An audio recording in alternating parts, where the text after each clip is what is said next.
So let's turn from this now, because there's not that much more to say about it. But let's turn from this now to take a look at what I mean when we're talking about this hurricane that's hit Puerto Rico, right? First, we had the Russians, Donald Trump is a Russian spy baloney. Then we had the Charlottesville, Donald Trump is a racist baloney, where it was that Donald Trump said that there were good people among the neo-Nazis, which I will get back to that, and I will show you that that is not what he said, and they are intentionally twisting that. Now we have Puerto Rico is Katrina. It's like CNN is basically reporting its daydreams at this point, right? They're having trouble getting supplies and relief to Puerto Rico in ways they didn't have trouble getting supplies and relief to Texas when the hurricanes hit there.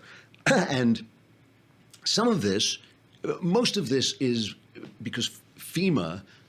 It's not that the federal government didn't get the supplies and the people there on time. It did, okay? But FEMA was not prepared for the level of corruption, the union corruption that is in Puerto Rico, and it was not prepared for the level of just absolute destruction. The infrastructure there is not any good, and now the entire place is shut down without electricity. So FEMA is kind of bungling some of this.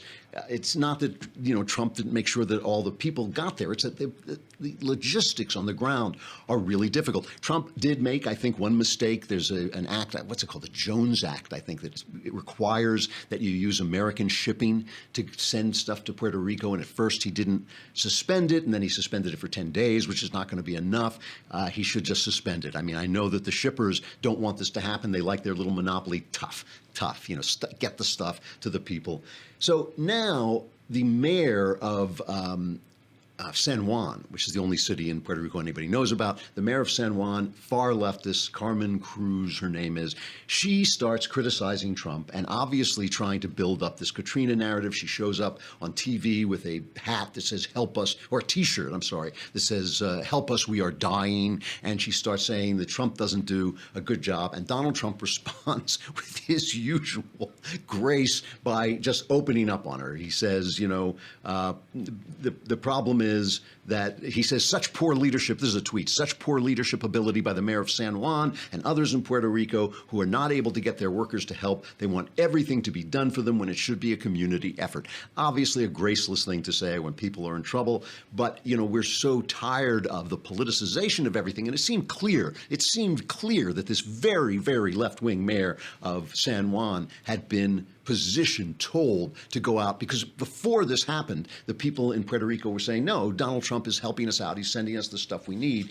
And suddenly, suddenly they're criticizing him. It did seem a political thing. So now Trump, as he always does, he overreacts, especially when he's personally attacked, and the media goes nuts. And what's their narrative? Guess what the narrative is. The problem is that the people in Puerto Rico are brown, right? That is the problem. As if there were no black people in trouble in Texas. That wasn't a thing. Nothing like that. Nothing like that in Louisiana.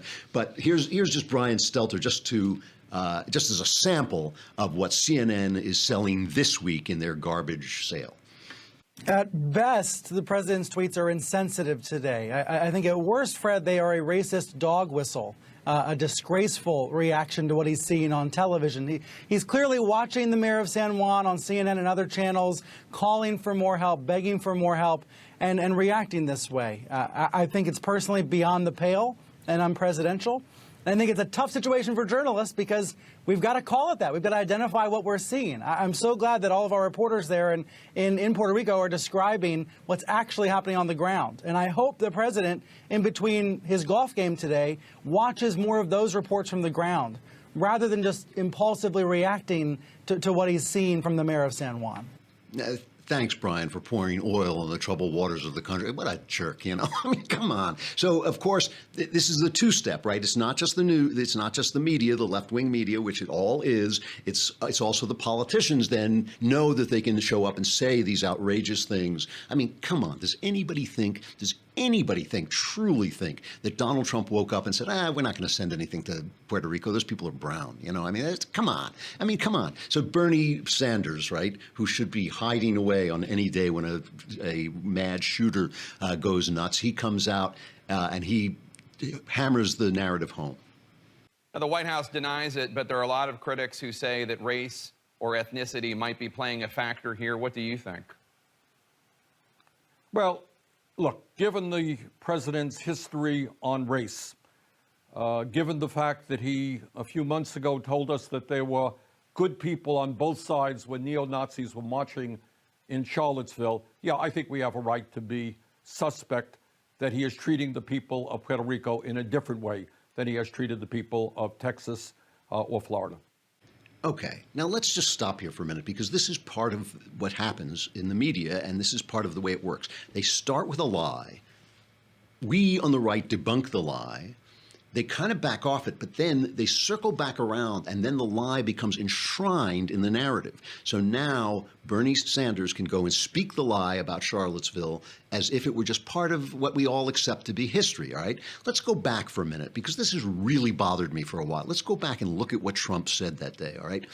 He was speaking as the reporters, as they constantly do, are interrupting him, not letting him get a word in, because they are so, it is so important for us to hear the reporters' voices and opinions that we don't want to listen to the president of the United States. You know, we just want to hear them. And he's saying, I want to read this. I don't want him to say it, because I want to be able to analyze it as I go.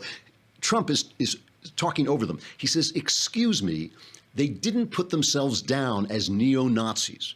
And you had some very bad people in that group. In other words, the people who came to protest the tearing down of statues were not all neo-Nazis, but yes, there were some of them who were neo-Nazis. There were bad people in that group. But you also had people that were very fine people on both sides. You had people in that group, and then he says, excuse me, because he's being shouted down. He says, excuse me, I saw the same pictures you did. You had people in that group that were there to protest the taking down of, to them, a very, very important statue and the renaming of a park from Robert E. Lee to another name. So when he said there were fine people in that group, he was not speaking about neo-Nazis.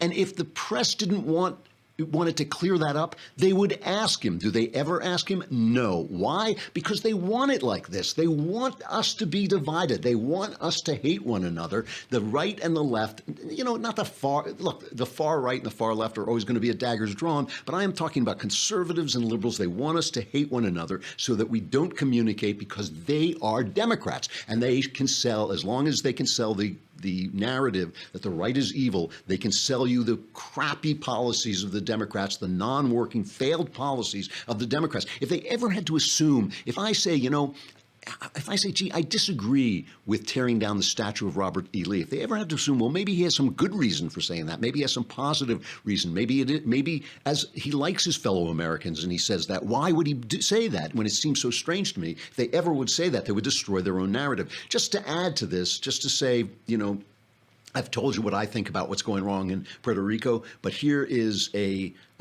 colonel in the United States Army, Michael A.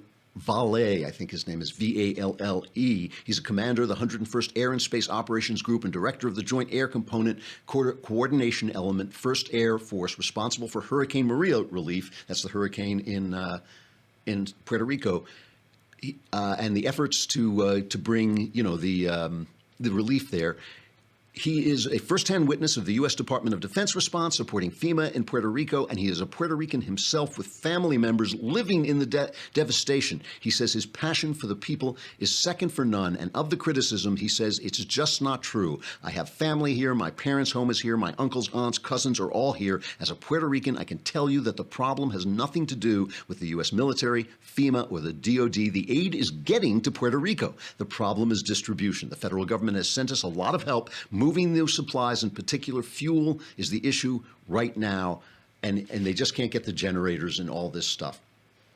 So this is part of what I'm talking about when I'm talking about the shooting in Vegas, when I'm talking about this.